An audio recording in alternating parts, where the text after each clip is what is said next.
שלום, ברוכים הבאים לעמותת משכן הראייה. שמי בנימין, אני אופטומטריסט המומחה בראייה ירודה. אתם נמצאים פה בעצם במחלקת ראייה ירודה, שבה אני אחראי.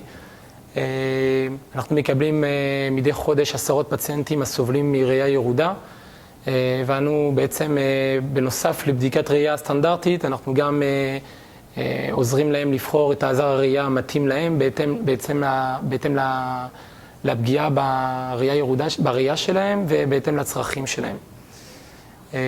אז פה בעצם הקונספט הוא ייחודי, אוקיי? זה בעצם אפשר להגיד יחיד במינו.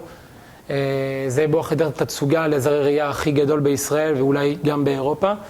אפשר לפגוש פה את כל סוגי עזרי ראייה שקיימים בישראל וגם בעולם. עזרי ראייה מתחלקים לשלוש קבוצות. עזרים האופטיים שהם יותר מוכרים, יותר נפוצים. זה כל סוגי המגדלות שמגיעות בכל מיני פורמטים. מגדלות יד או מגדלות עומדות.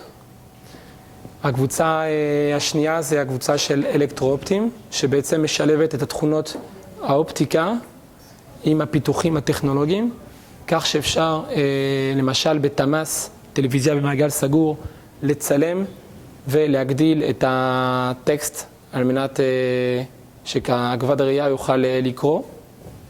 והקבוצה השלישית היא קבוצה של עזרים טכניים, כאשר הראייה מדרדרת אצל הפציינט, לפעמים אנו ממליצים להשתמש בחושים אחרים כגון שמיעה או מישוש, לקבל את האינפורמציה שהוא צריך.